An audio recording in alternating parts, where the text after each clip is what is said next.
Hey now, Tim Hanlon here, and Good Seats Still Available is the podcast, and you are in the right place. But this week, we're going to start off with a little bit of a lengthier lead-in audio, but I think you'll enjoy the setup because the conversation that follows is one humdinger, and it's a perfect topic for this here little show. And listen up, and you'll hear why. The Dallas Texans had high hopes when they opened for business in 1952. But right from the start, they began an embarrassing retreat to the bottom of the standings.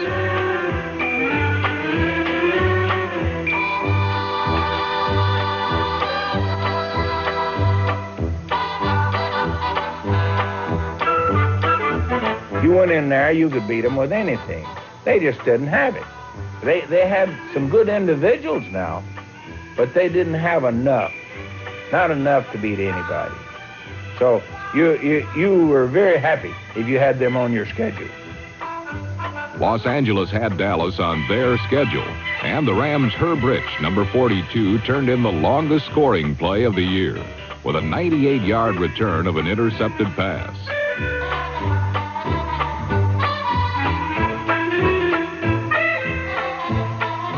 While the Texans seemed to have no appetite for victory, they were gluttons for punishment. We had one guy got hurt, Bonnie Poole. They took him over to the hospital. They fixed him up. He hit strike back and played in the last quarter.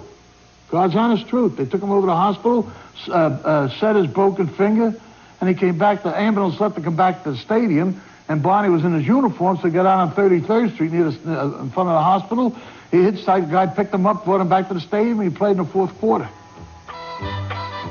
The Texans' most effective play consisted of Hank Lauricella or Bob Solari firing blindly downfield into a crowd of receivers hoping for a miracle.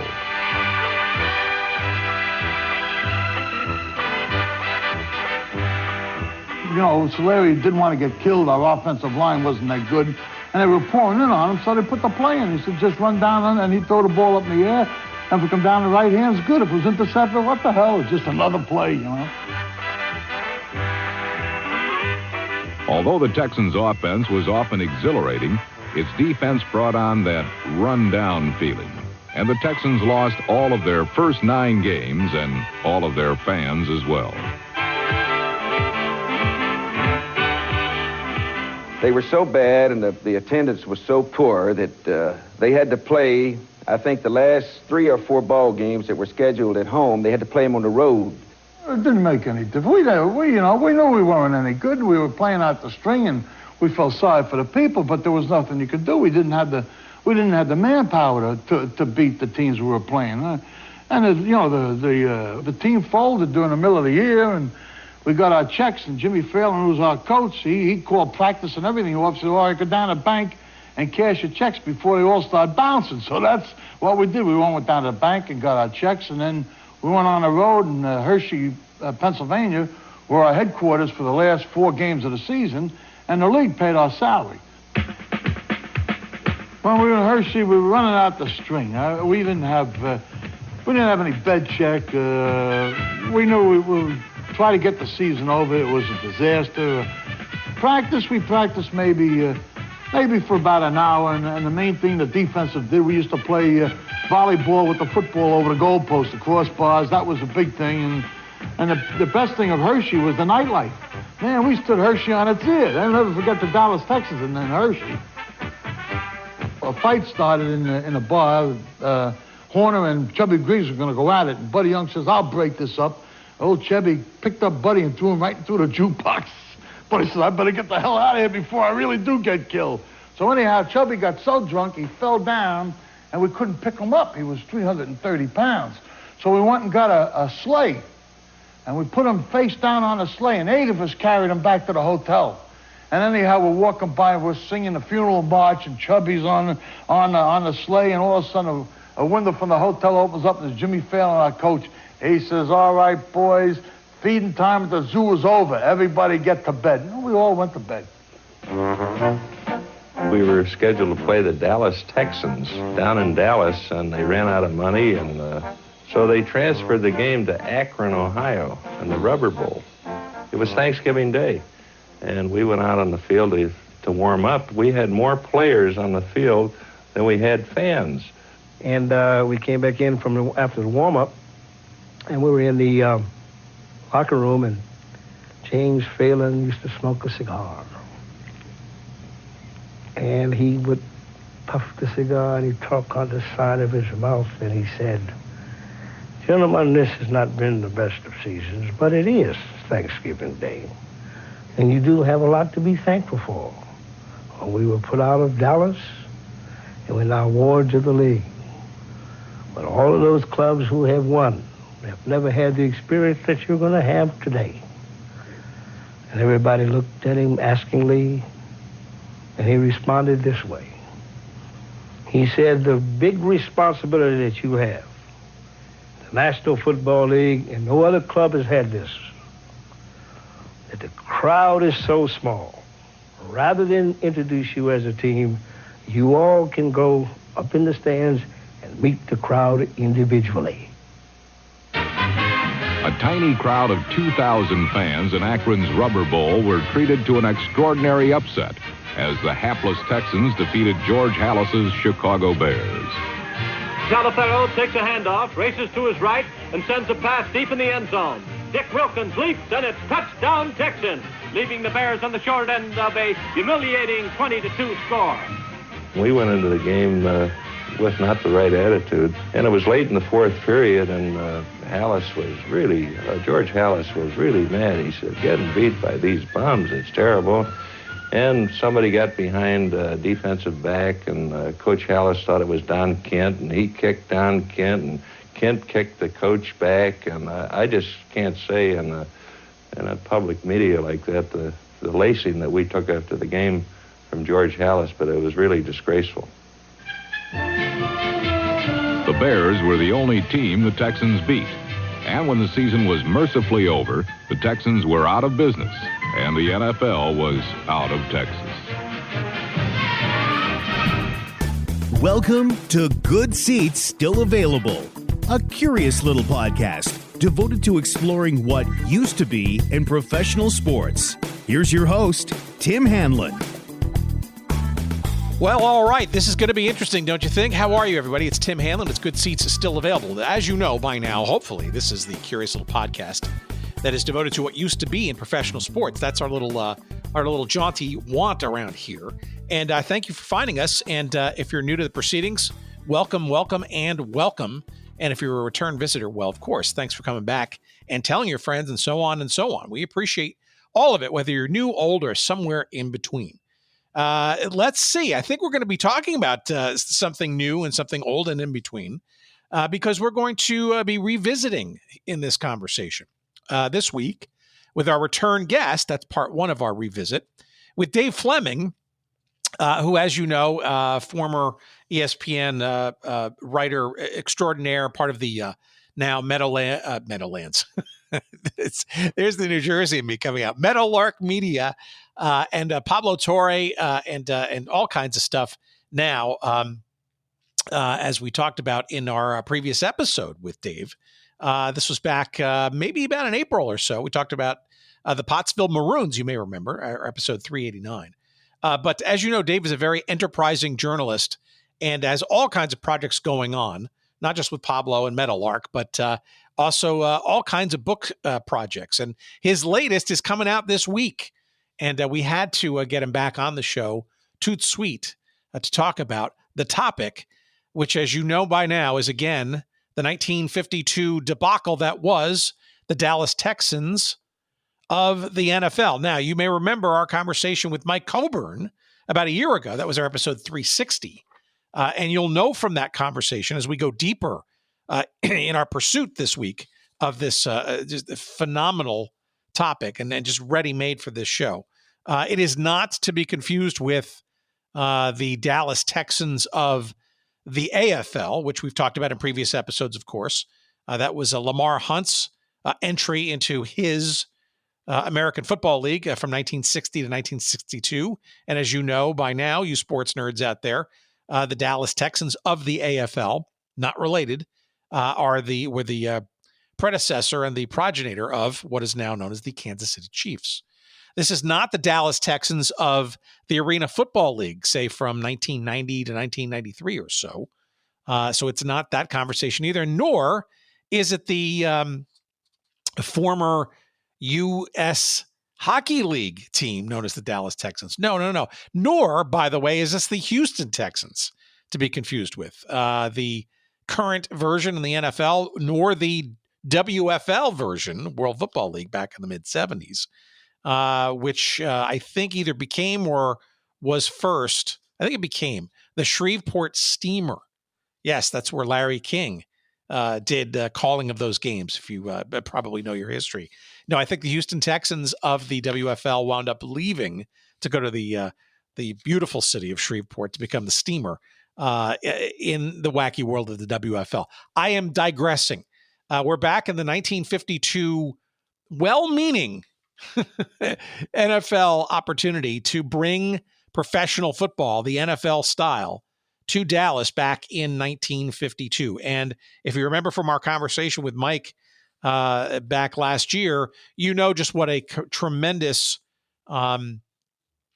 failure this was. But as we'll hear in our conversation coming up with Dave and his new book, it is, let's put it this way, a story that keeps on giving. The book is called A Big Mess in Texas, The Miraculous, Disastrous, 1952 Dallas Texans, and the Craziest Untold Story in NFL history. It is published by our friends at St. Martin's Press. And yes, if you listen at the end of the show, we'll have a little trivia question for you, and we're going to give away a couple of copies of the book if you just stay tuned and answer correctly the trivia question that will throw your way. But let me just read to you from the book jacket, the dust jacket. You'll get sort of a sense of where Dave is coming from in our conversation. Rattlesnakes on the practice field, barroom brawls between teammates, bounced checks, paternity suits, house bombings by the Ku Klux Klan, stadium fields covered in circus elephant dung, one-legged trainers, humiliating defeats, miraculous wins, all-pro quarterbacks getting drunk at halftime, strip poker with groupies, and even a future Hall of Fame coach stealing a cab. Nearly lost to history. This singular season in the most football-mad region of the world is a kaleidoscope of every larger-than-life fictionalized Texas football folktale ever written or filmed, with one incredible twist: it's all true. I'm not going to go any further. It's fantastic. It's a great read and a great compliment to Mike's book from last year from TCU Press. You should get that too. Sit back and enjoy this treasure trove conversation as we go deeper into this crazy story of the NFL's 1952 sojourn into Dallas, known as the Texans. It's a crazy ride, and we're going to continue to ride it down further into the hole of craziness. Please, as always, enjoy.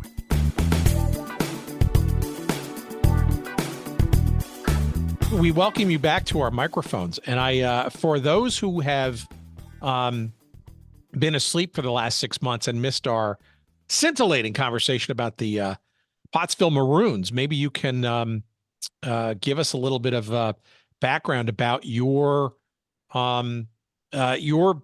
entree into this story, and by way of background, your longtime authorship of articles and things for a certain 4-letter word cable channel / whatever in your past and that kind of stuff. Have a little background about your work in the sports story realm.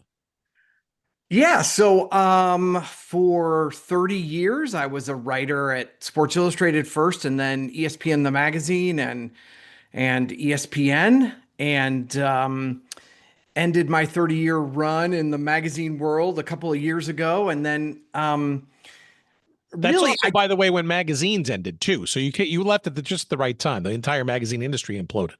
Yes, either that or I'm single-handedly caused, the magazine industry to go under, which is a possibility. But the niche that I carved out, I did a lot of NFL coverage. But the niche that I really carved out at the end was sort of these obscure, strange, interesting.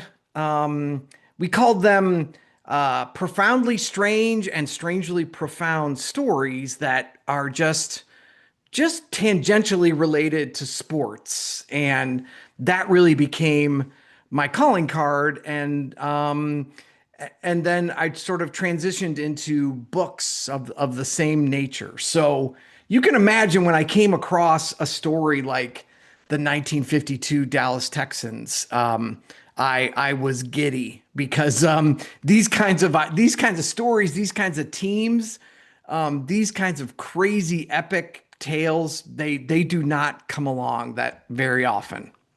Well, as you know from our previous conversation, you have found a self-help group with us because we are similarly afflicted and or intrigued by these stories as well. You are my people. Yes, for sure.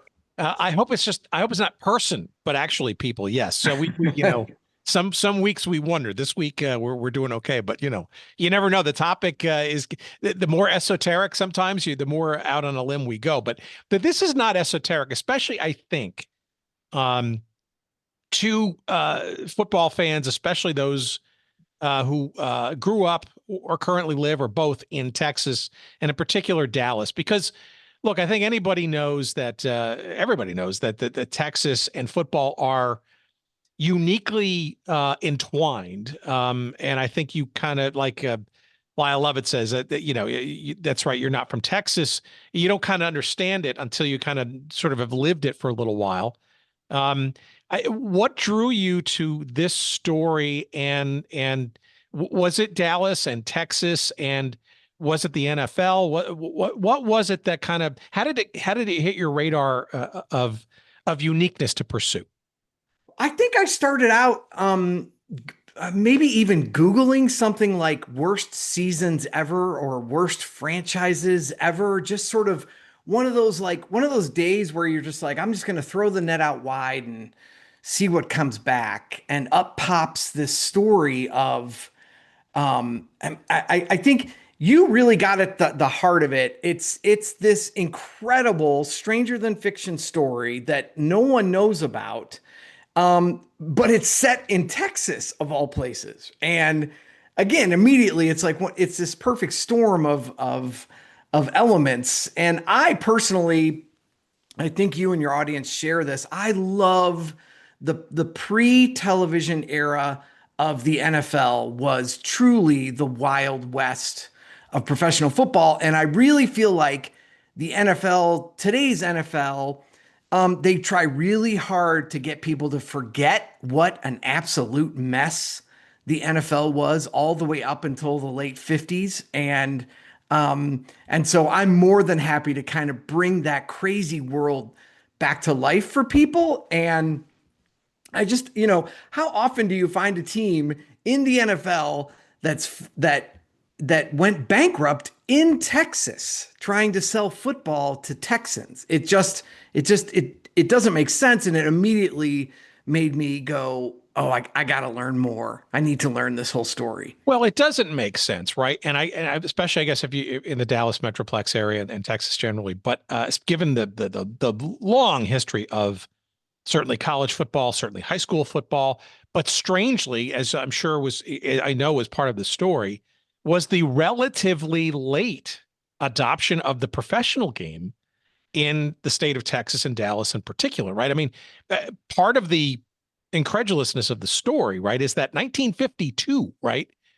You'd think that Texas would have been either on the radar or already in the chute, if you will, or if not already, blessed by having a team in the professional league of the NFL, but that wasn't the case, and maybe sort of is the beginnings of the story as to maybe why Dallas why was it in 1952 or so that Dallas was even on the radar finally, and why so late, if you will, in the evolution of the game, pro wise? Yeah, and I think, and it's not just Dallas. It was this franchise was the NFL's first attempt to put a team in the South, and it's incredible to think that there was a time not that long ago in Texas where people really or well, people hated pro football. They hated the idea of, they thought it was sort of, it was, they took issue with people playing this wonderful sport for money.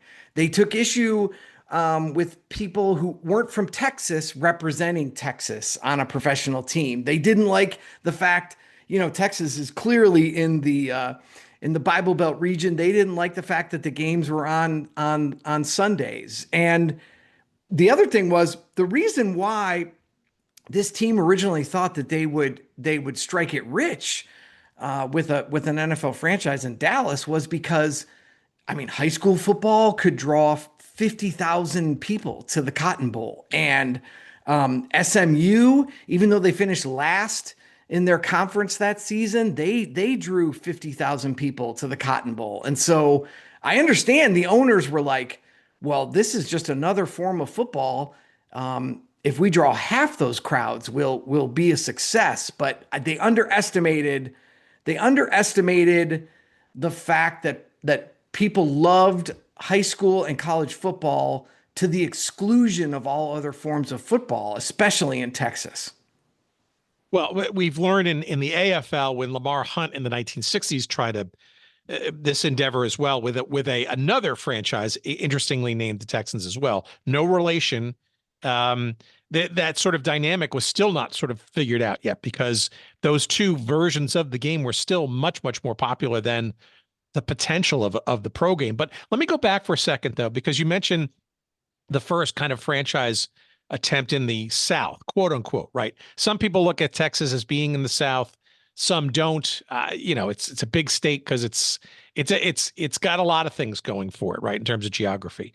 But I got to think that, and we've learned in previous conversations that George Preston Marshall, right, owner of the then known as Washington Redskins, I'm going to guess had some role in holding back any potential tilling of Southern soil, or however it was described, because he fancied his franchise as being the team of the NFL's South. Yeah, that's a great point. I will say, going back to Lamar Hunt, to a full circle moment when he put his Texans in Dallas, he called the 1952 owner of the original Dallas Texans and asked, could he pay him or could he get his permission to use the term Texans? And by that time, this guy was so sick of the whole thing, he was like, go ahead and do whatever you want. I don't want to be associated with the name. I don't want any money. Just take it and just leave me alone. So that's where this whole story ended up. But yeah, the Redskins and the Commanders, you really get a sense of, I live in North Carolina, and this is still a huge pocket of Washington football fans, because for the longest time, for generations, that was the sort of quote unquote only Southern team. You see that legacy still going on in Carolina, where people are Commanders fans instead of Panthers fans. But yeah, I think he knew eventually that the game would expand, and I think he tried to hold on to that territory as long as he could. And he was no big fan of helping the Texans either.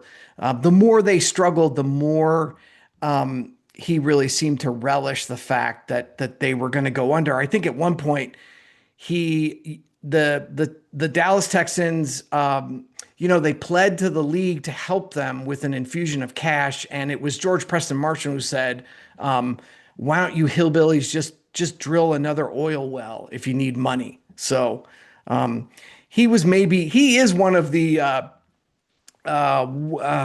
darker characters in this story and in that era of the NFL as well. There's no question about that.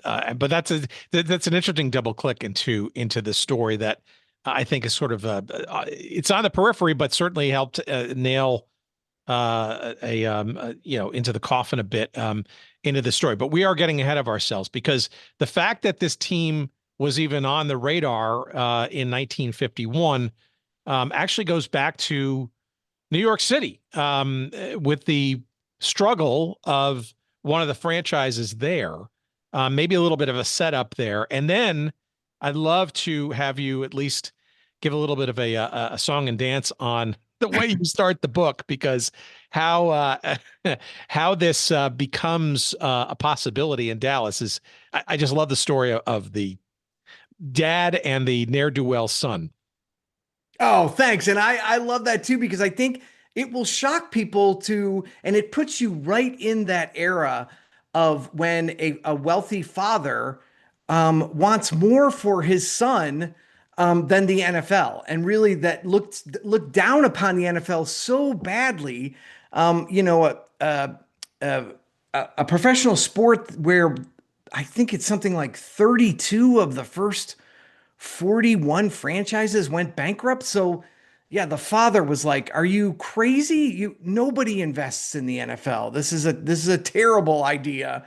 But he eventually couldn't talk his son out of it. But yeah, in the strange world of the NFL before television, teams went bankrupt all the time, and they went bankrupt even in the sort of world media capital of New York City.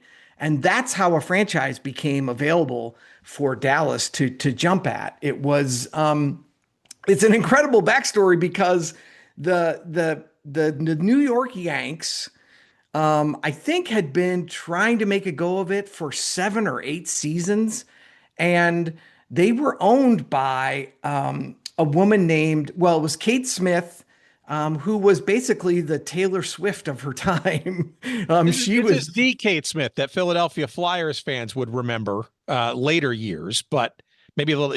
I mean, she was a voice that, yes, she was one of the top singers of her day. Yeah, and she had radio programs and TV programs, and she was a multi millionaire. And it was her business partner and her manager, Ted Collins, who I think, looking for literally a tax shelter or something, to invest some money in, he bought an NFL franchise in New York and couldn't make it work. Couldn't compete with the baseball Yankees, couldn't compete with the New York Giants. And I think after 7 or 8 years and losses above $1 million back in the 1950s, he finally called it quits and returned his franchise back to the league. But this was after the NFL commissioner at the time, Burt Bell, would call Kate Smith, who was sort of quote unquote, a co-owner or what would you call her, like a president of the team. He would call Kate Smith and say, "Kate, you've got to pay your players. This is professional football. I don't care if you're running out of money. We're a respectable league. These paychecks, they can't bounce. You've got to pay your players." But it was finally after a frustrating run that Ted Collins returned the franchise to the NFL. And then I say this in the book, the NFL was basically a Ponzi scheme back then. And there were a very few franchises that were successful and sort of would make any amount would even break even. And so what happens is every year they're looking for the next sucker to come along and purchase a franchise that will help bail out the rest of the league. And that's what happens here. Burt Bell found his sucker in Dallas, Texas. How active was Kate Smith in this, or was this as Collins pulling the string as he got more desperate and needed, frankly, the bankroll, or at least the imprimatur of his big star? Well, I think according to Burt Bell, it was like whenever Burt wanted, whenever he really wanted to talk to the boss, he called Kate Smith. So I think it was kind of like he knew she could get Ted Collins to cut those checks or to stop talking about suing the NFL and all that. So I love the fact that it was like the commissioner knew who the boss was, and when he needed to get something done, he would call Kate Smith, who would then sing to him over the phone. And instead of, trying to solve all of her problems with a song, but it became a joke amongst the players, the NFL players, especially the Yanks, that the majority of people showing up to watch them play were just there to hear Kate Smith sing the national anthem. And that I think it was Bobby Lane, the Lions Hall of Famer, who said, if Kate Smith ever gets a cold or laryngitis, this team will go bankrupt in a week. I think when we talked to Upton Bell years ago, we first got going on this show. I think he made mention of this, and I think because maybe there was Burt Bell was famously married to a big Broadway theater actress at the time named Frances Upton, where Upton's name came from, actually. And so I got to think there had been some societal connection there too to all of this to kind of get this sort of thing on the ground and stuff. So I wonder, there must have been at least a dinner party or two where Kate Smith and Frances Upton and Burt Bell were tossing a few back and enjoying life when not talking or worried about this franchise.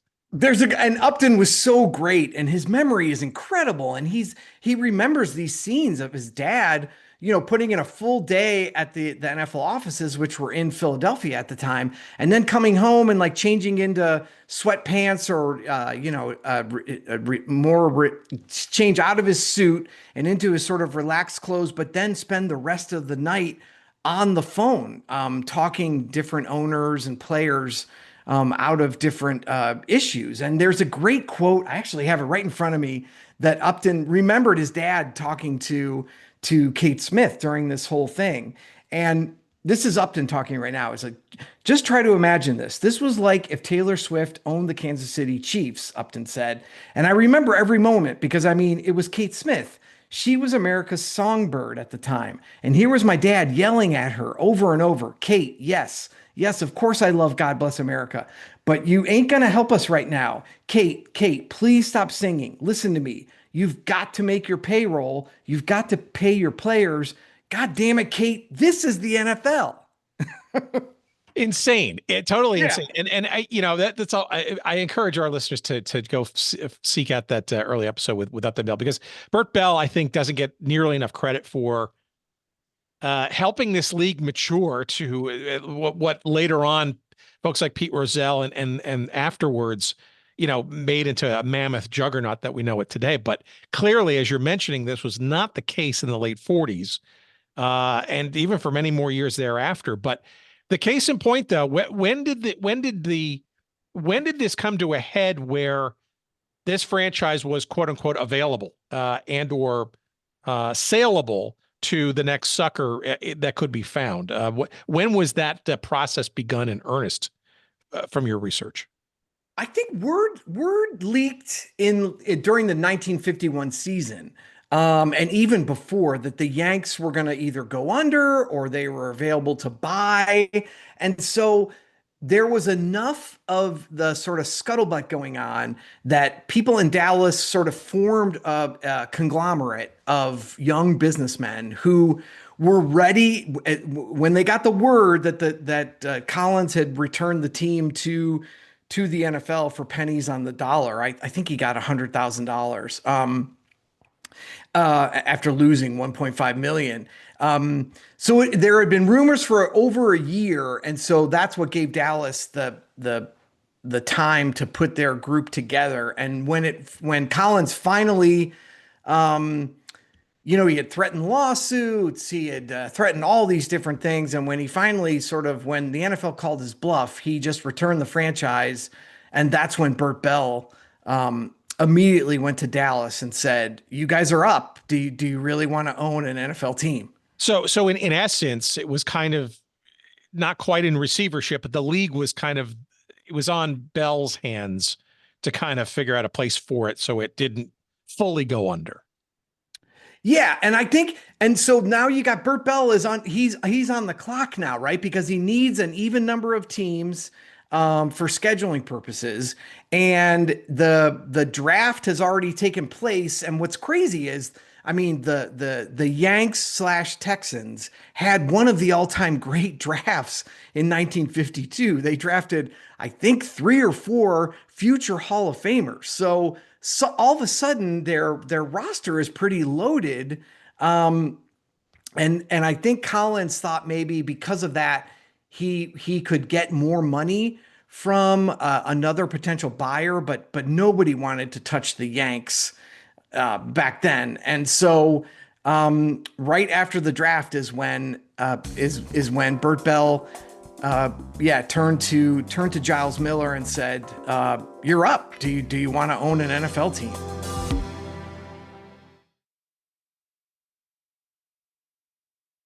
Who is this Giles Miller character, and how does he step up to the plate and get on the radar of Bert Bell? Yeah, well, that is the question that I tried to answer in the book, and Giles Miller is one of the more fascinating sort of hard characters to pin down. And over the course of reporting this book, I've gotten really close with generations of his family, and I think they're of the same belief that he was not just, well, he's like all of us, right? Some things he did were good, some things were bad. He was different every day, but he was basically, his father ended up becoming sort of the textile cotton king of Texas. And so Giles Miller came from huge wealth. His father owned the largest textile manufacturing company west of the Mississippi at a time when cotton and all that stuff was a huge industry. And so Giles was born into huge money, and with, lived in a mansion, just a huge home north of Dallas, was raised by servants, went to private schools, I think bounced around to a couple of different colleges, and really kind of epitomized this post-World War II man without a care in the world, right? And I think lots of drinking, lots of smoking, lots of socializing. He was kind of the picture of a 1950s character, I think. We should all be so lucky. Yeah, yeah. He had his share of fun, and like any good, rich Texas civil servant, he was obsessed with football, right? He was a huge SMU supporter. He was a huge fan of any game at the Cotton Bowl. He was a huge fan of high school football. And really what happened was he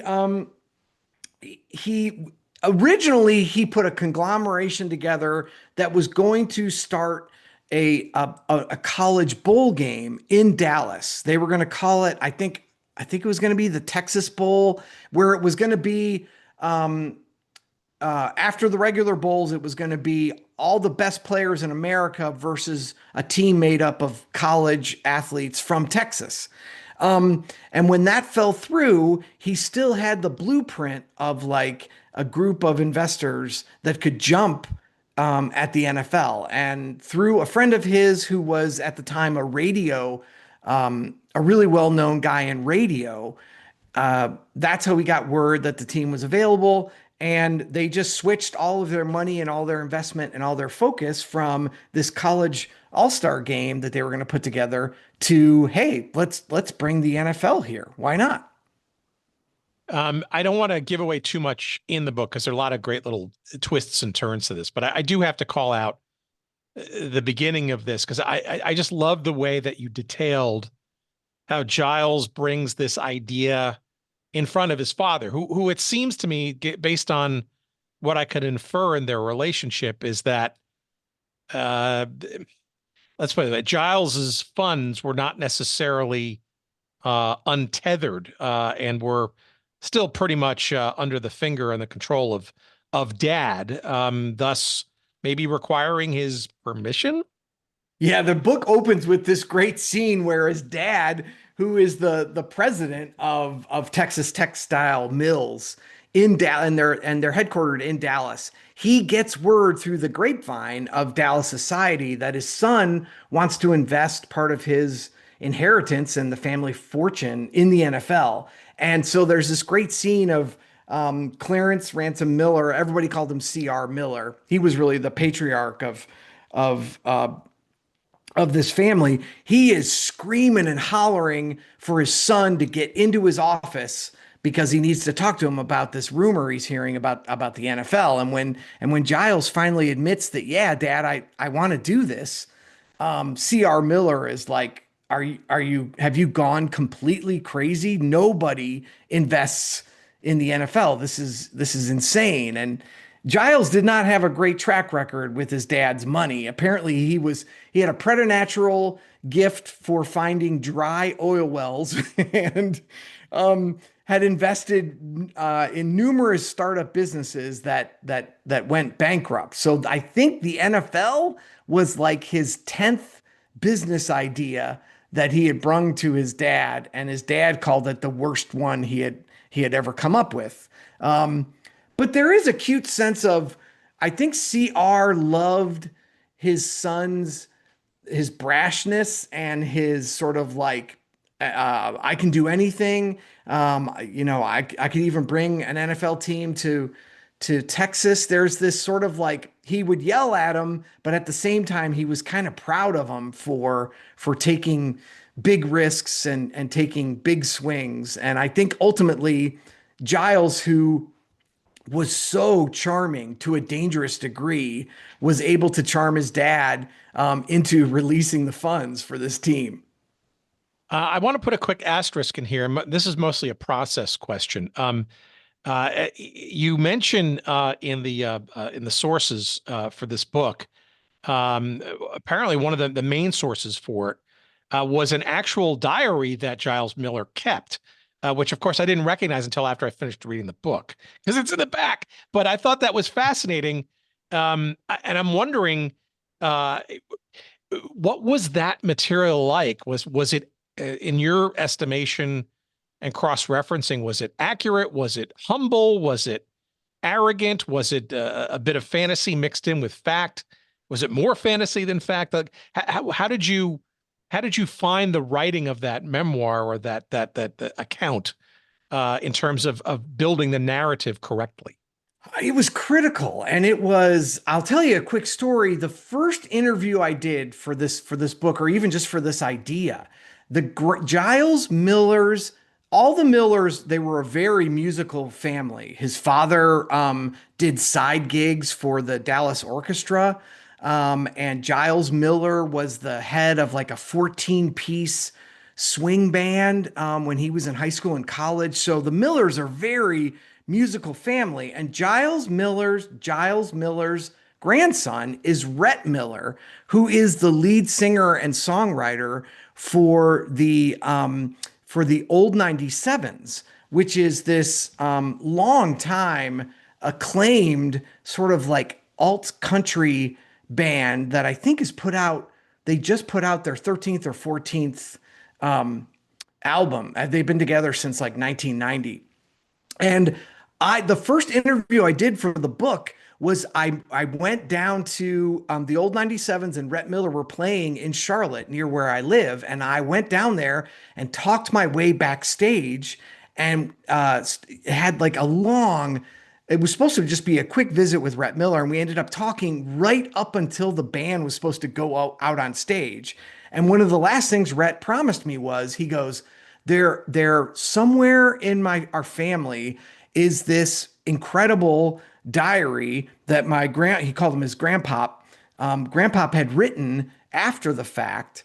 He's like, and I think it will be a great resource. And so weeks and weeks went by, and Rhett was actually able to find an old, tattered, crumbling, original copy of this self-published memoir that Giles Miller did of the 1952 season. And I've heard other people maybe complain or say that the book it's hard to read, the writing's not that great, but for me, it was like being able to sit next to Giles Miller, 75 years later, because he literally went day by day through that entire season and explained everything, the ups and downs and all these great behind the scenes stories.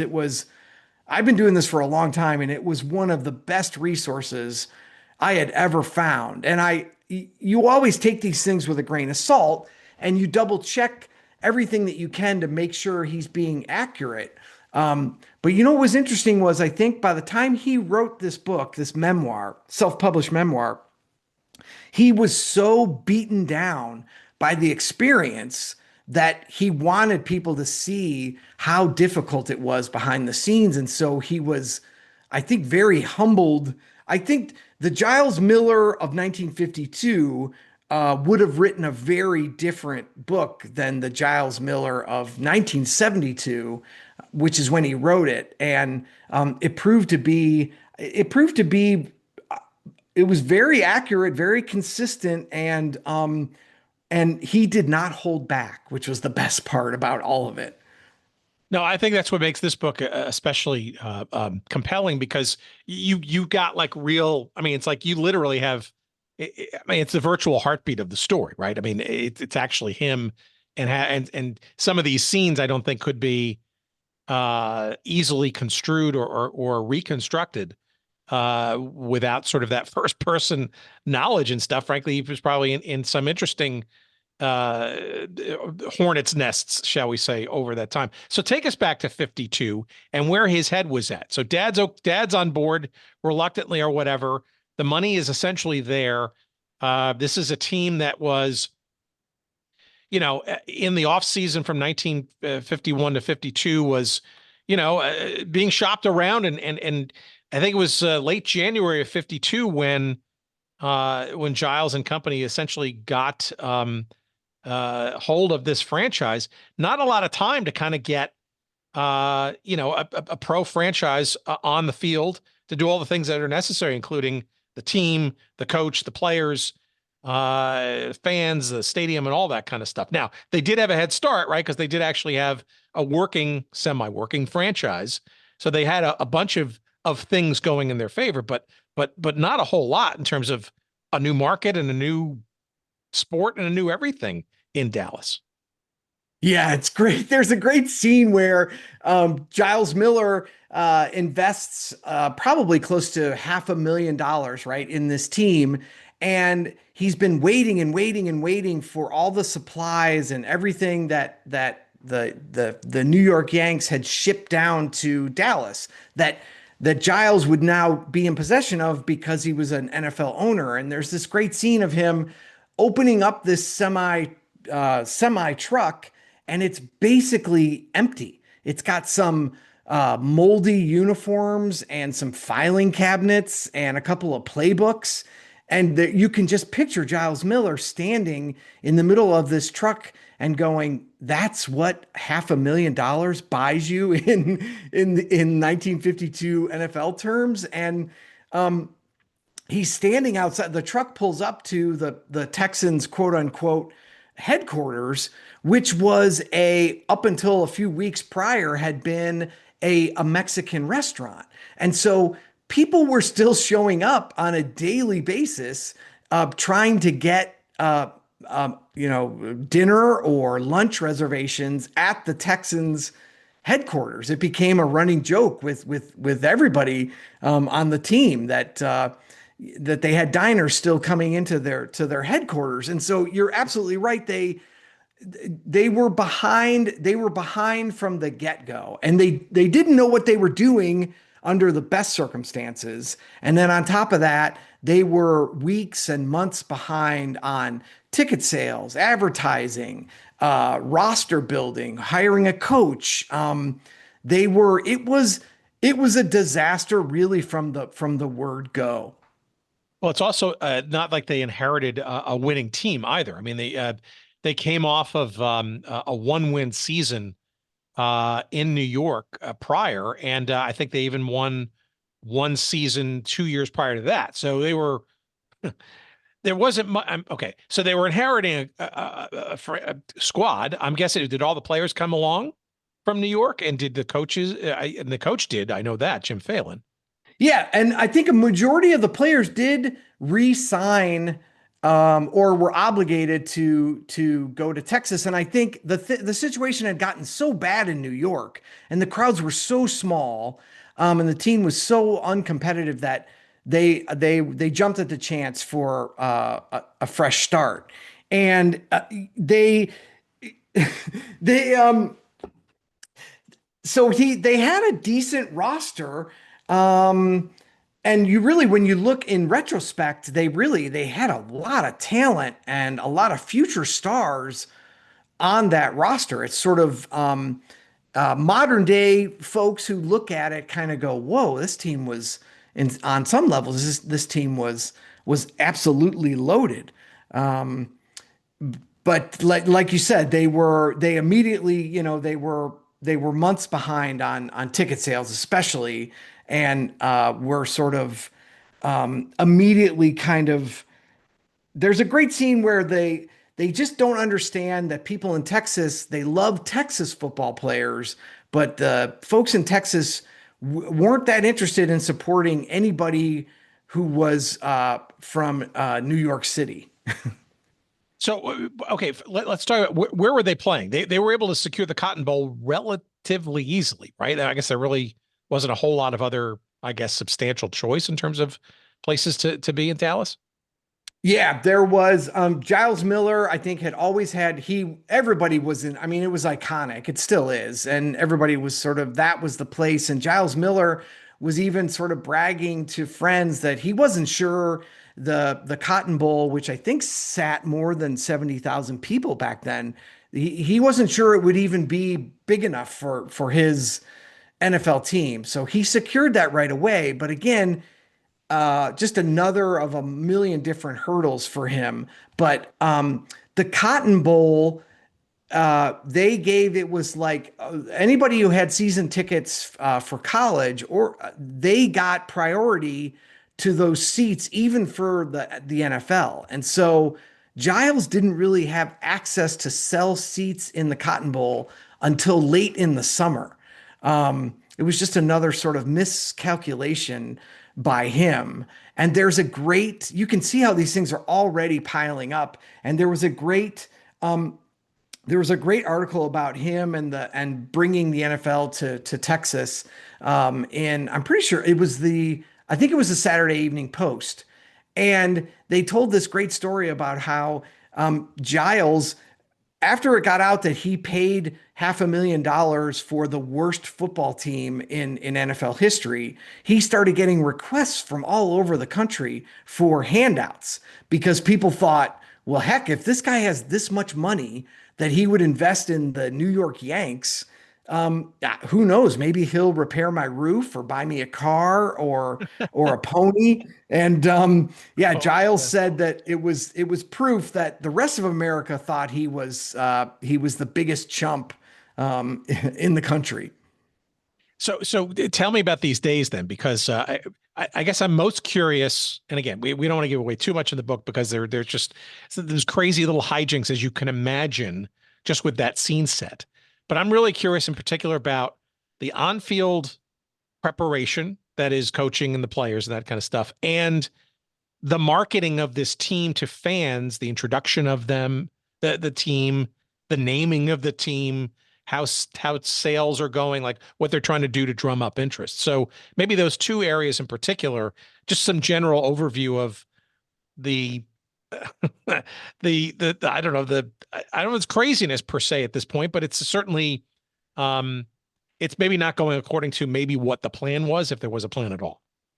Yeah, it's a little bit of both. And I think, from the get-go, Giles had this idea of like, we're gonna bring the game ball into the Cotton Bowl by helicopter, and we're gonna have Miss Dallas Texan 1952. She's gonna hand the ball off to for the opening kickoff, and he really wanted. I will say their uniforms were awesome, and the Dallas Cowboys essentially just kept the uniform, the color scheme, and the design that the original Dallas Texans came up with. But Giles, one of the things Giles really wanted was he wanted to sew what would look like gun holsters into the sides of the players' pants.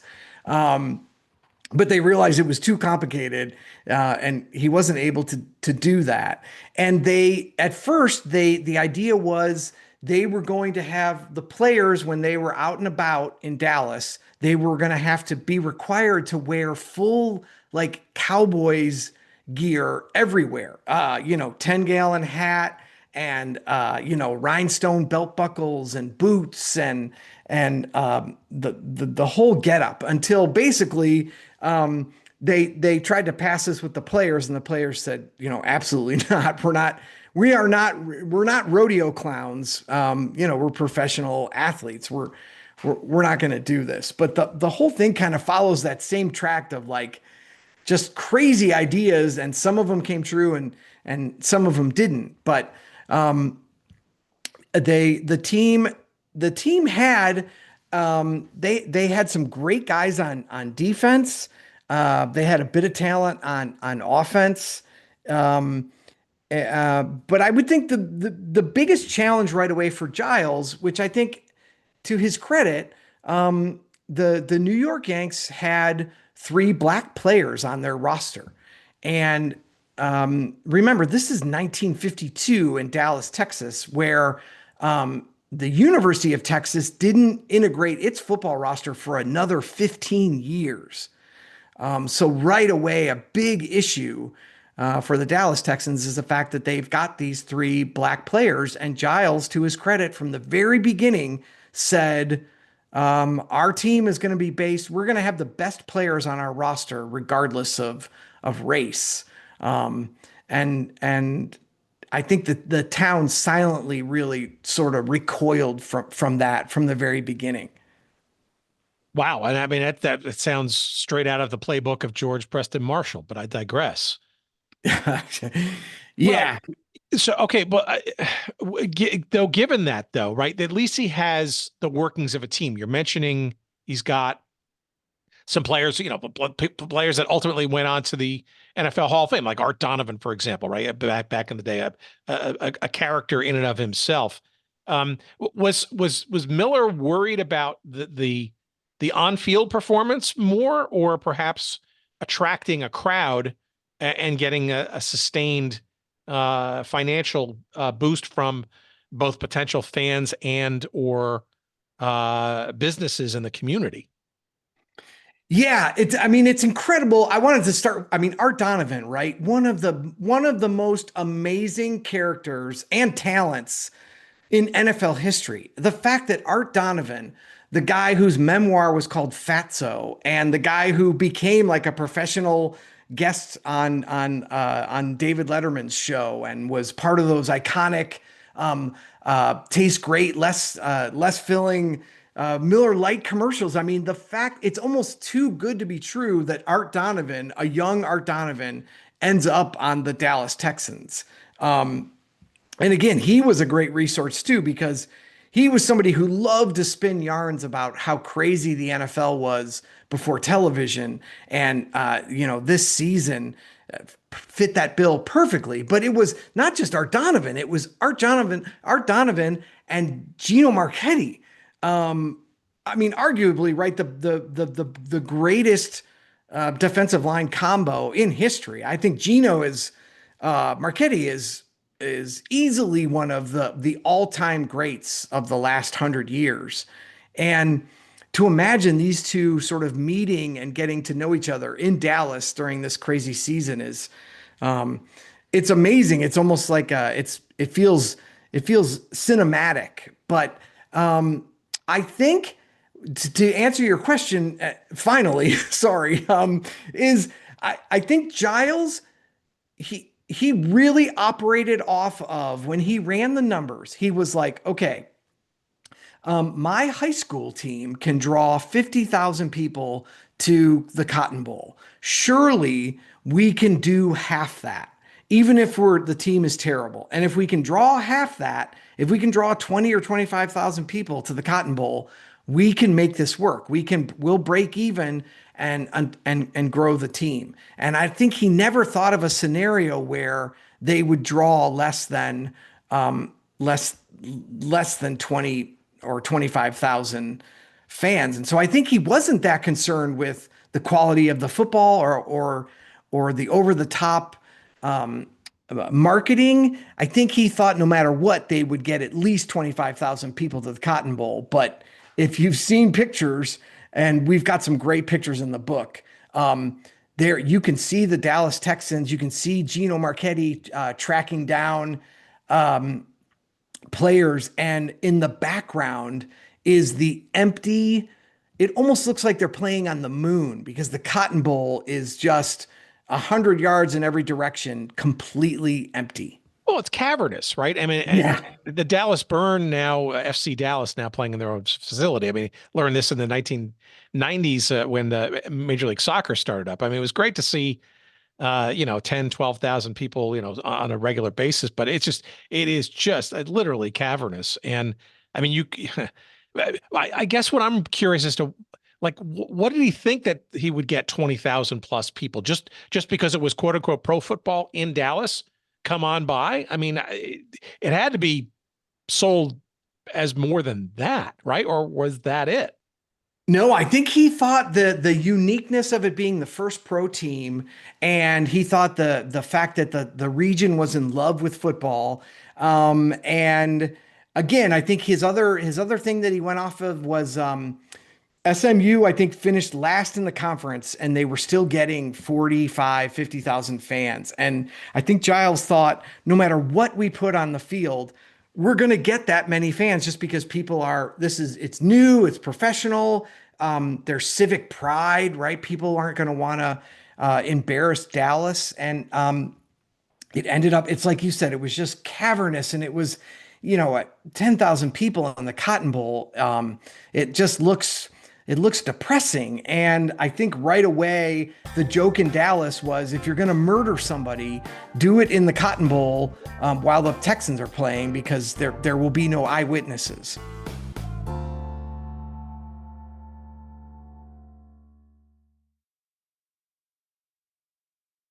Looking back on this, though, I mean, I'm trying to put myself in Giles Miller's shoes, right? And hard to do, because I don't come from that kind of money, but it doesn't seem all that far-fetched, right? Because you mentioned a key point here. We've gone totally deep on this particular dynamic. Well, it's twofold. One, the professional sports and the value of that, right? And you mentioned it, right? This was really the first professional Big Four league team to come to the Dallas-Fort Worth metropolitan area, which itself was starting to grow, burgeoning, and a big star, literally in the firmament of Texas and in the South, and then the knocking on the door of the West. But it's also, this notion of the idea of becoming a true, legit, big time professional type city, right? I mean, it's the ultimate civic pride, feather in the cap, right? As we saw as the expansion of Major League Baseball to the West in the late 1950s, and the evolution of the AFL in the 1960s, when there were, and then finally 1967 when the NHL realized there was a West Coast. I mean, but it's also maybe, I don't know, but you look back on this, maybe it's a tad bit too early, right? We have to remember, that the Giants and the Dodgers did not move across country from New York to California until the latter part of this decade. We're talking about 1951. Was it? So I don't know. On paper, he actually may be onto something, but it didn't sort of turn out that way. Was it maybe a little too early somehow? Yeah, and I think you've hit on exactly what the theory, the working theory is for his family, was that Giles Miller was just 3 or 4 years ahead of his time. And they're not wrong, because once the NFL in the mid 50s, and then especially in the late 50s, once the NFL found television as a independent revenue stream, that's why the Dallas Texans were the last team to go bankrupt, is once the television money, once that faucet started flowing, nobody ever had to worry about going broke again. And so, yeah, Giles Miller was just One way you can look at him is, he was a visionary who was just 2 or 3 years ahead of his time. And maybe in the back of his mind, he thought, oh, if we can just survive long enough for television to hit, we'll be okay. Because it's really, television is a central theme of what happened in America in 1950s. And it's an incredible, it really saved, I think people take that for granted.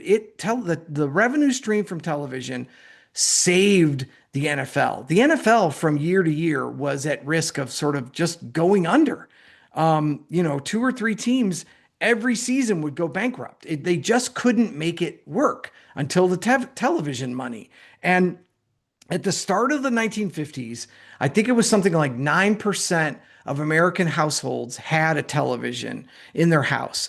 And by the end of the 1950s, that number is north of 90%.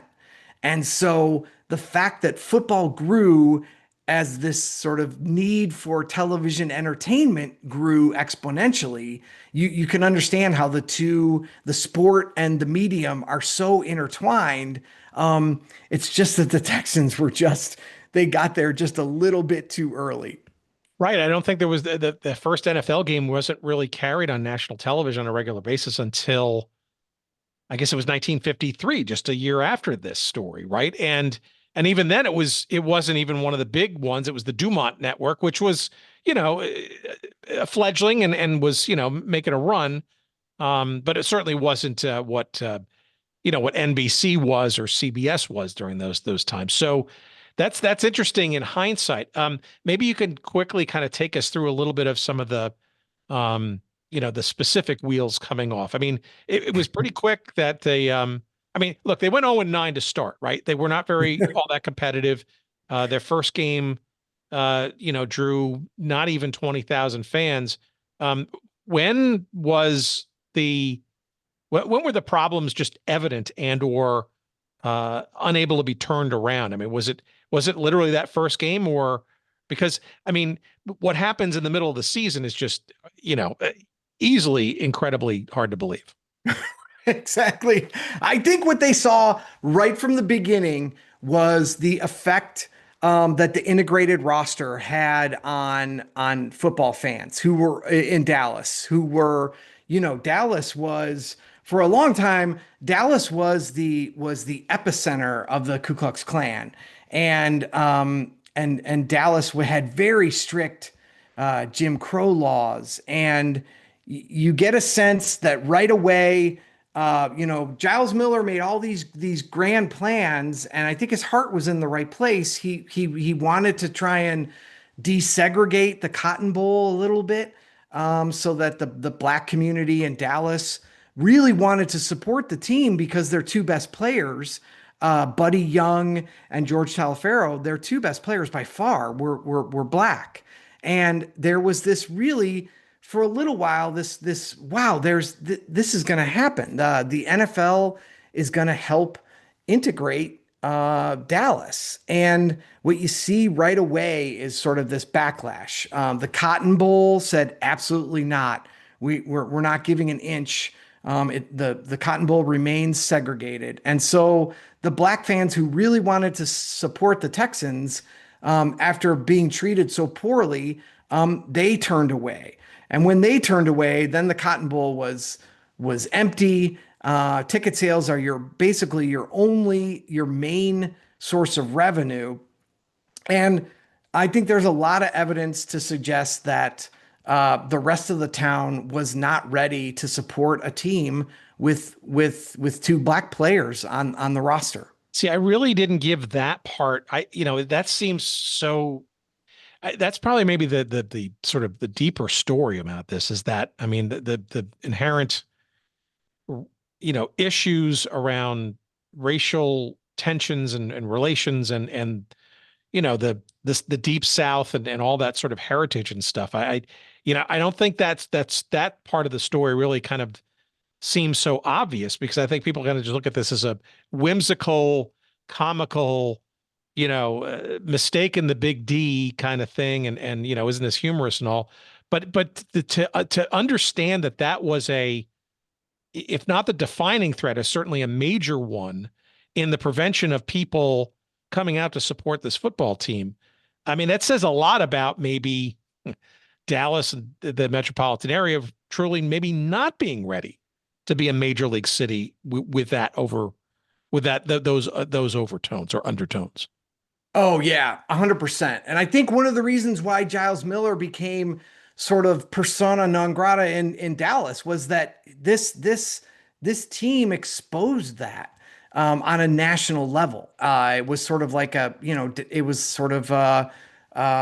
a secret that the racial divides were so extreme still in Dallas in 1952, and the Texans really sort of shined a spotlight on that. And it's just when you study in context what it must have been like, the black players on the Texans couldn't live with the rest of their teammates. They had to live on the south side of Dallas, where 12 house bombings that had gone unsolved had just occurred the year before. So I don't mean to make light of it, but it's sort of classic Giles Miller that he thinks just by the power of his own personality, he's going to be able to sort of overcome and overturn decades of inequalities and horrible treatment just by asking the Cotton Bowl maybe to desegregate, or hoping that the town was ready for black superstar athletes. And so I think maybe he was hoping he was hoping that Dallas would sort of take a step forward, and the town said absolutely not. Again, ahead of his time in many respects, and for even a longer arc at that, right? When does Giles essentially see the writing on the wall and or give up? I mean, it looks pretty convenient when you look back at the stats that they played. They were games 1 through 7. They were known as the Dallas Texans. I think they're still known as the Dallas Texans, but they really, what happened then? How does Giles get out of all this? Does he call Burt Bell and say, I got to give you this team back? Like, how does that work? It's really, once they can't get fans into the Cotton Bowl, it goes downhill fast. I mean, it's within, like you said, it's within several weeks.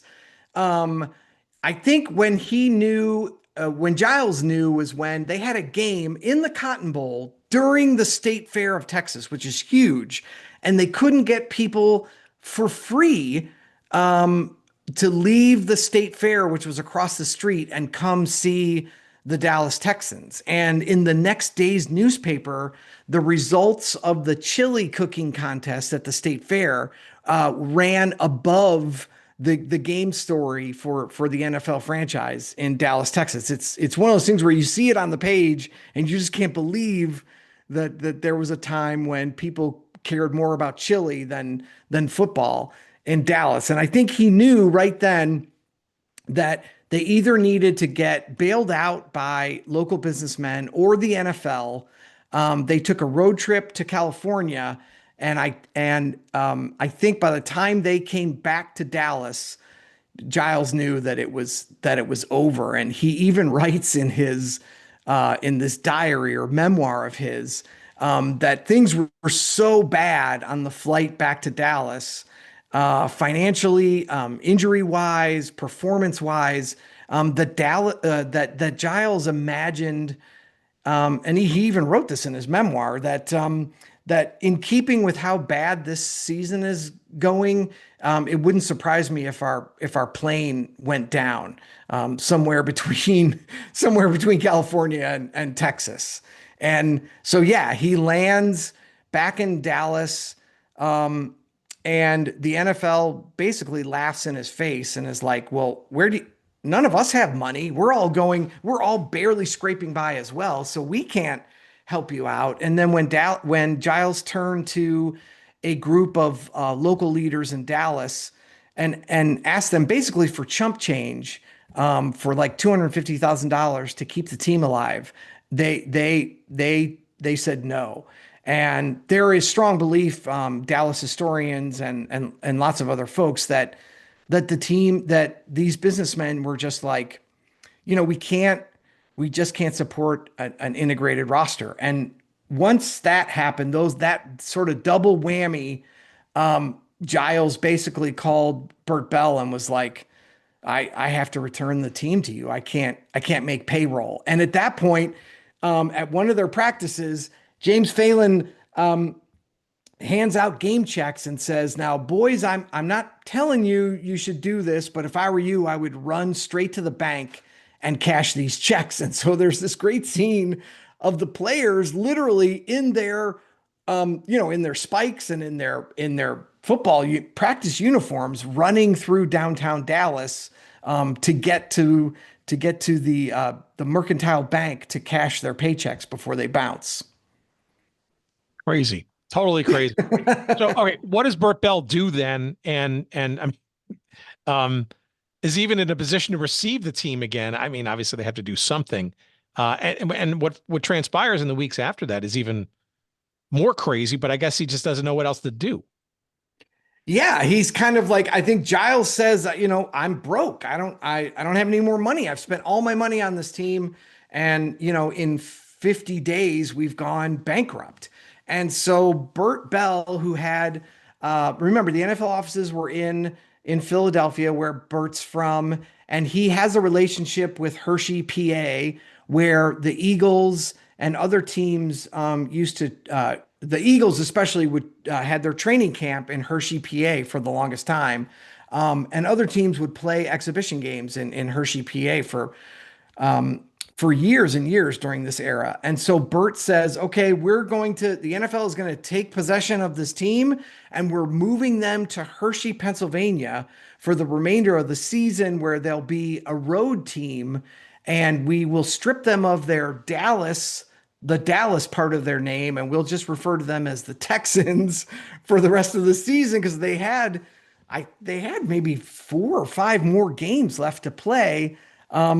And so, I mean, the players at this point are just, they're glad to be leaving Texas, but they can't believe that they have to spend the rest of the season in essentially a YMCA dorm in Hershey, PA, and travel thousands of miles for the rest of their home games. They only had 2 more home games to deal with, though. Is that correct? Or no, that's not true. Actually, I think they had 3.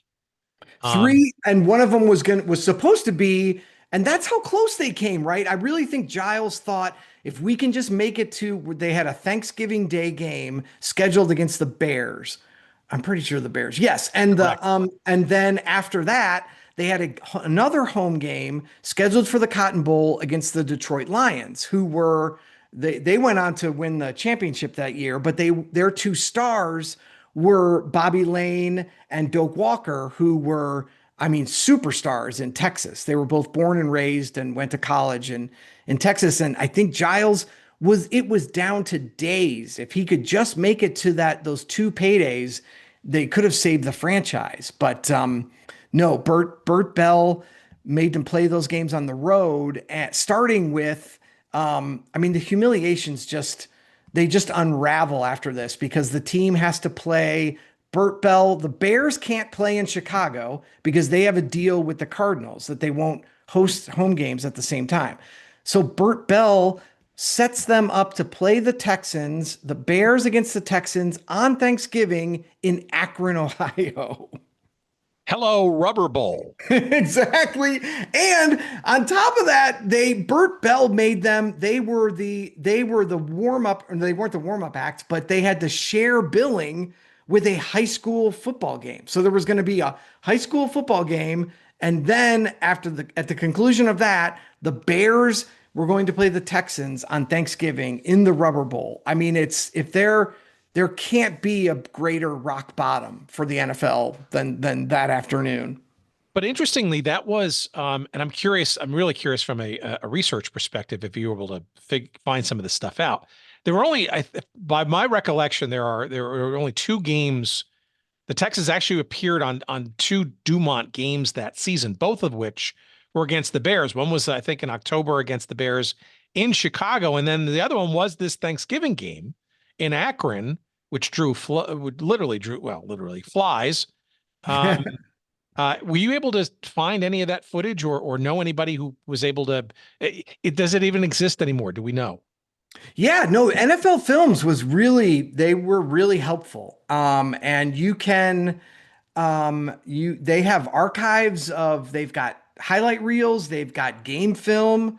It's not always in focus, and it's not always great footage, but no, there is historic record of these games, and I used a lot of that stuff, especially for the Thanksgiving miracle that occurred. I used that because you can imagine, I don't think readers are interested in reading about a team losing 9 games in a row. There's no reason. We are. That's why we're having this conversation. But anyway, keep going. So I spent a lot of time. I said, well, let's just focus on the games that were the few instances during this season where the football really mattered or was interesting. And this Thanksgiving Day game against the Bears became historic. And so that's really one of the rare occasions that I focused on the actual football being played and not the circus going on around it. Well, and it was their only win, and I think the Bears were heavily favored. And why do you think that happened? Was just because the Bears were out of sorts, or they just didn't take the game? They took the game too lightly. Literal miracle on the pitch.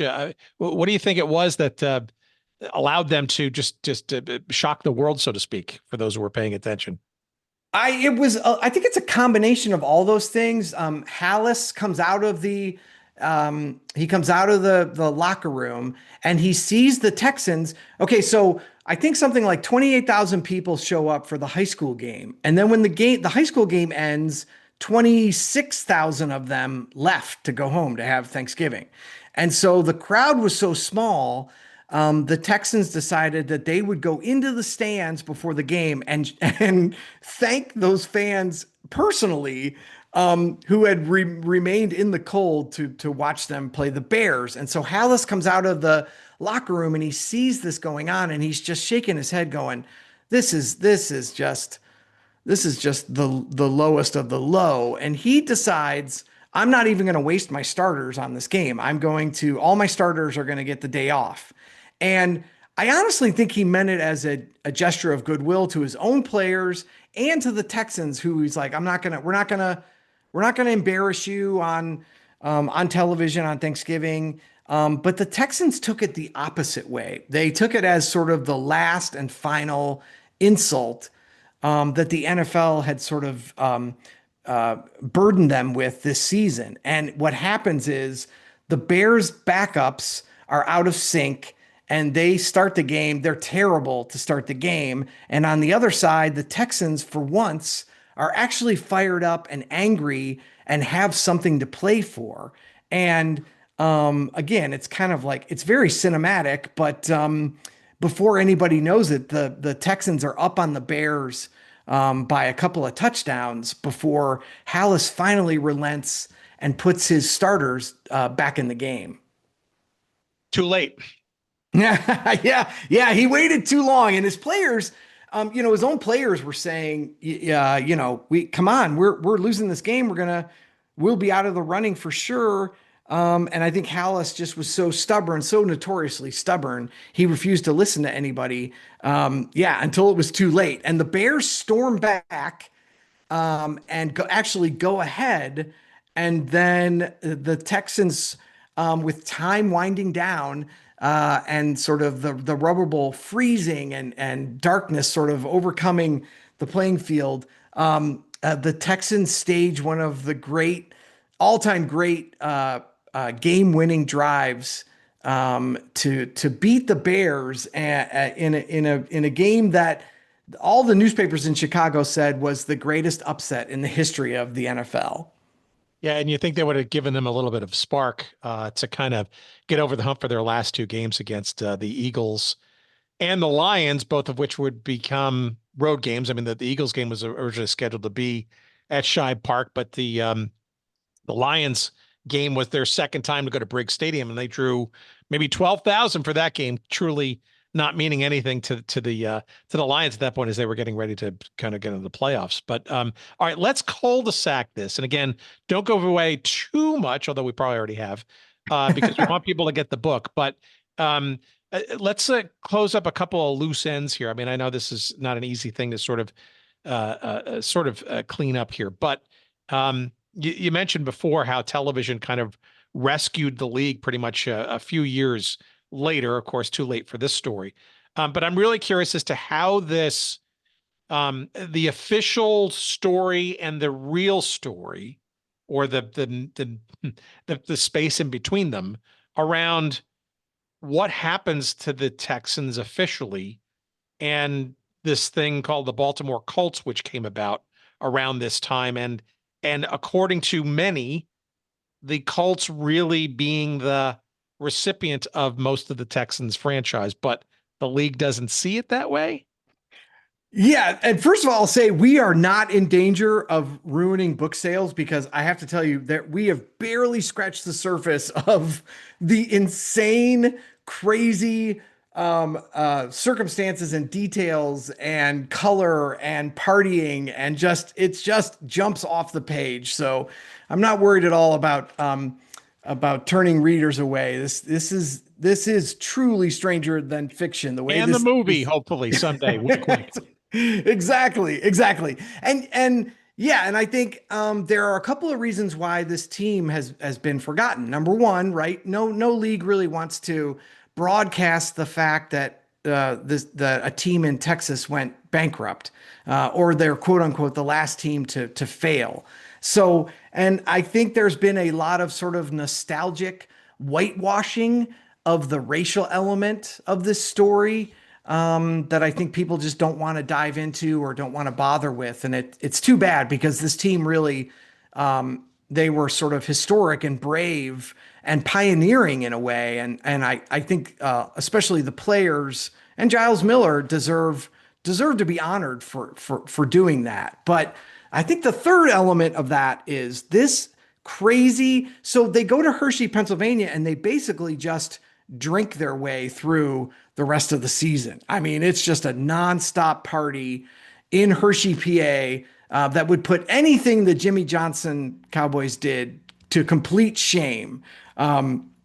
This was a bender of all benders that the Texans were on in Hershey, PA. But eventually, you're right.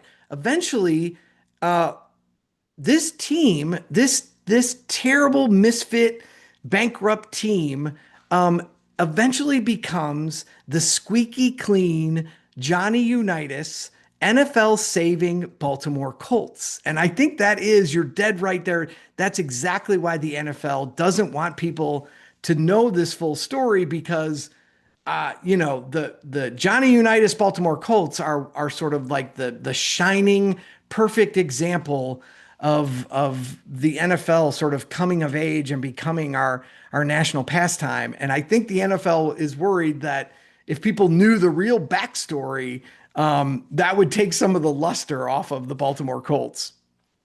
Well, and the aforementioned Art Donovan and Gino Marchetti, right? So they came along for the ride too. But so that's why I think this is really interesting, because the NFL, number one, doesn't want to admit defeat, Dallas or otherwise, right? So thus, ignored the racial issues that were a big thread of all of this.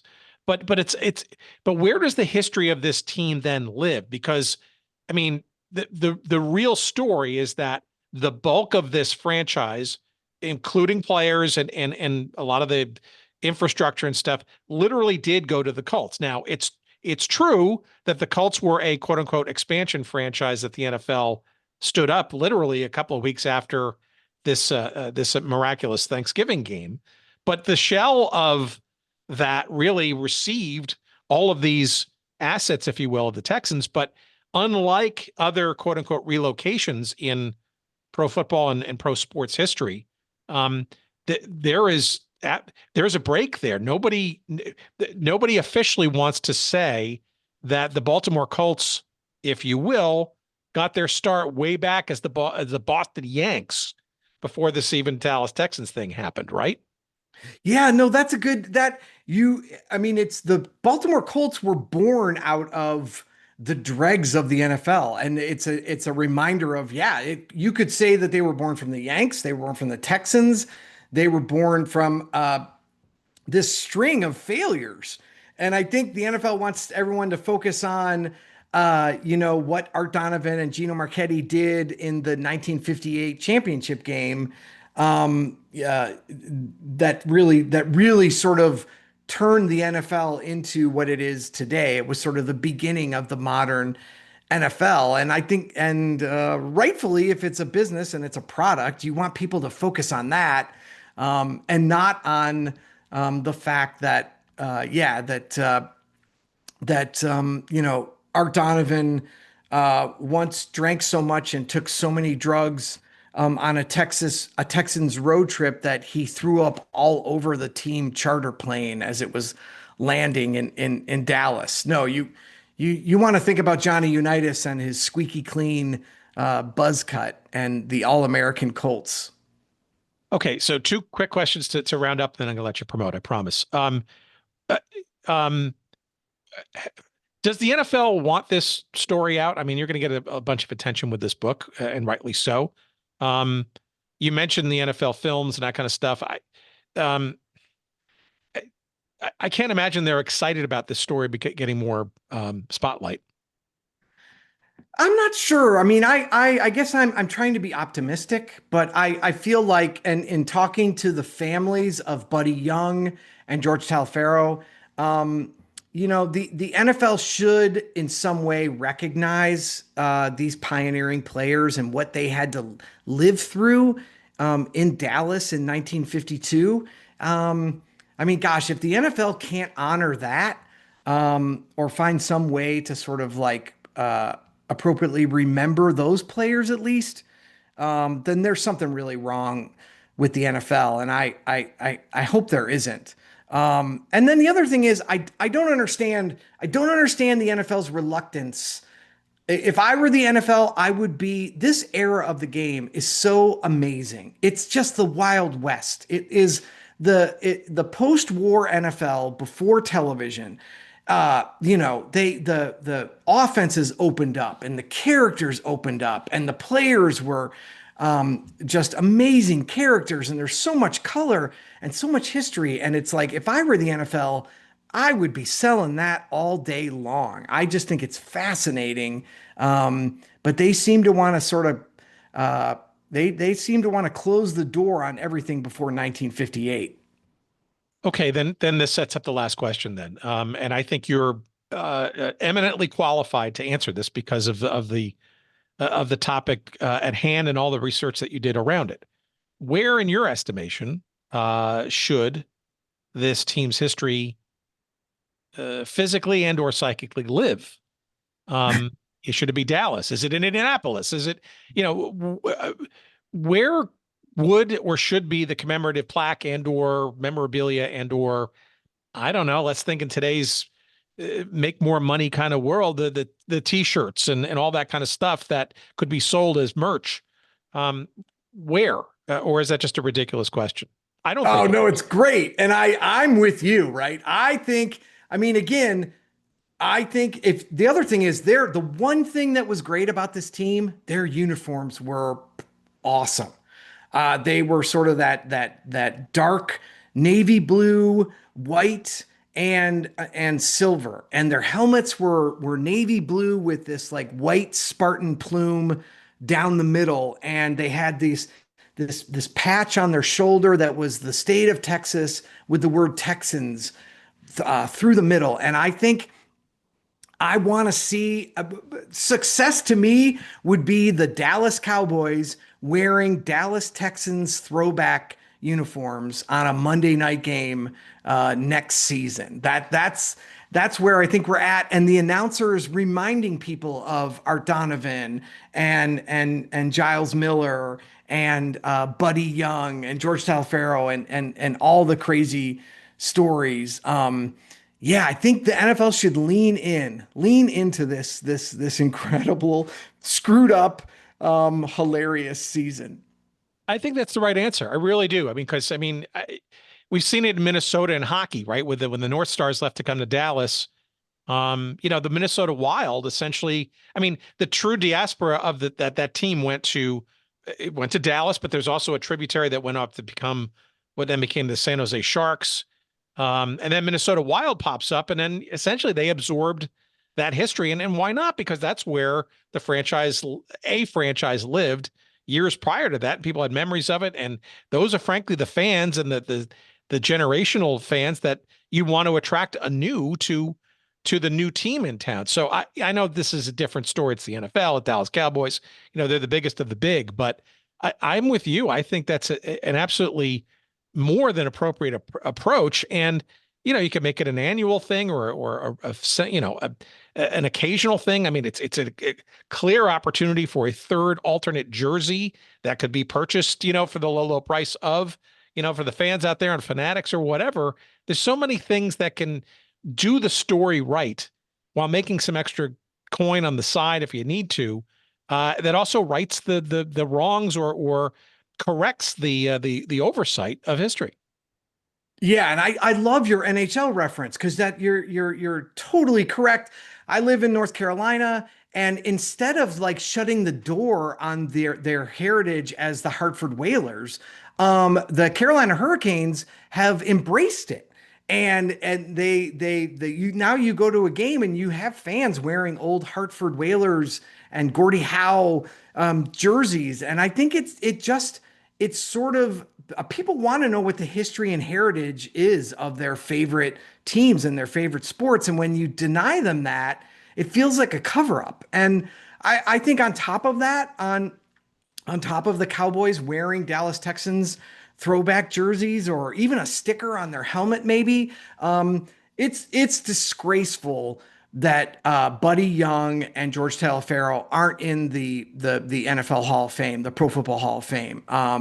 I think that's part of this sort of cover up, and the NFL absolutely needs to correct that injustice as well.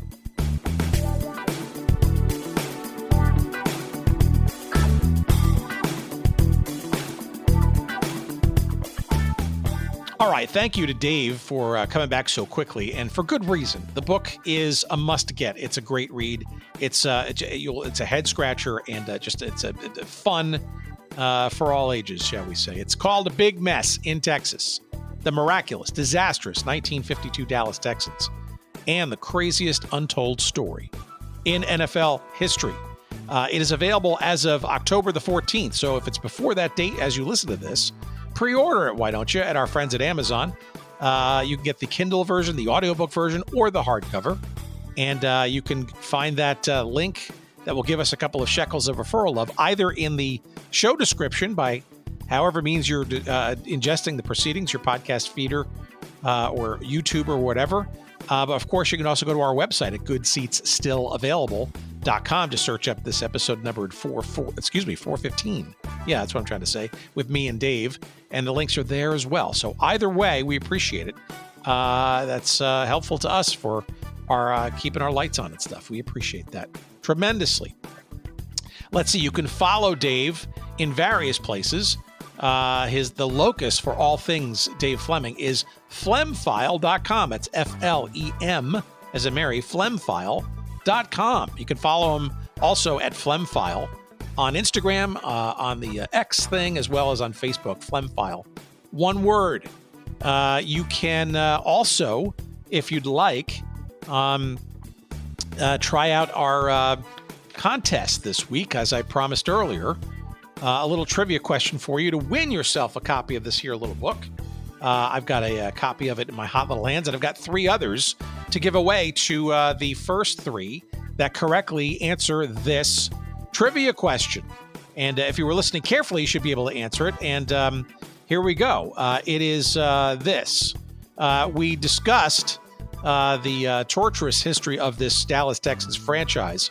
And we want to know, we'd also know that the NFL took the team from its prior incarnation, as well as received it after the Texans experience, before it went into its next incarnation. What I want to know is, what were those 2 incarnations? The one before they became the Dallas Texans. That would be the 1951 season. And what they ultimately became in the following season after the Dallas Texans experience in 1952. That would be the 1953 season. In essence, what were the teams in 1951 and in 1953? That sandwich, which in the middle was the 1952 Dallas Texans. Tell me those two team names, and the book is yours. Be the first three to have the correct answer. Send it to hello@goodseatsstillavailable.com. That's our email address. Maybe just put contest entry or Texans entry in the header. That will help me pick it out from all the other email that we get. And again, the first three that answer it correctly will win a copy of this book. And we want to thank our pal Joe Rinaldi at St. Martin's Press, the publisher of this book, for allowing us to do that. Thank you, kind sir. We appreciate it very much.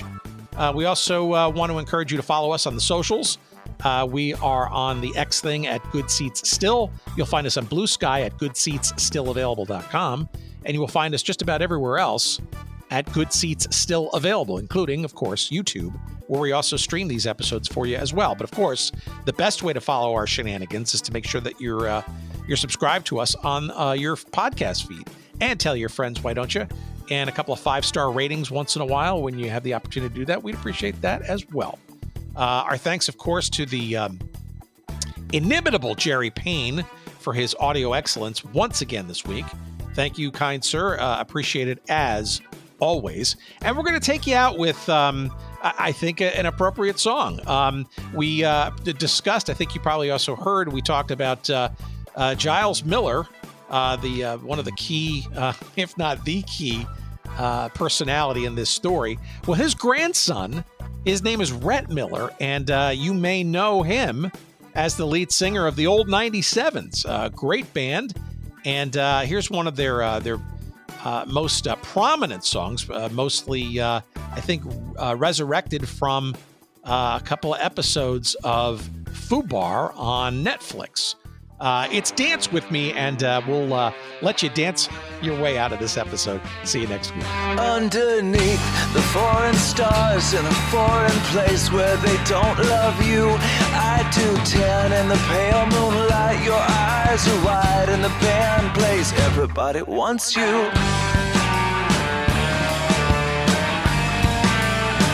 He takes your hand tenderly and he whispers, sweet surrender, nothing is how he feels about girls like you with your flip-flop smiles and your big blue eyes on vacation.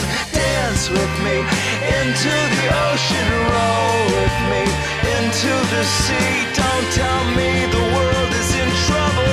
Do you want to dance with me?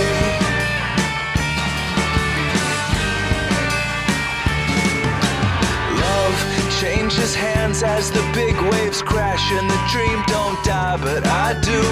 Where were you when I needed you right now? The telephone just rings, I cannot find you. Dance with me into the ocean, roll with me into the sea. Don't tell me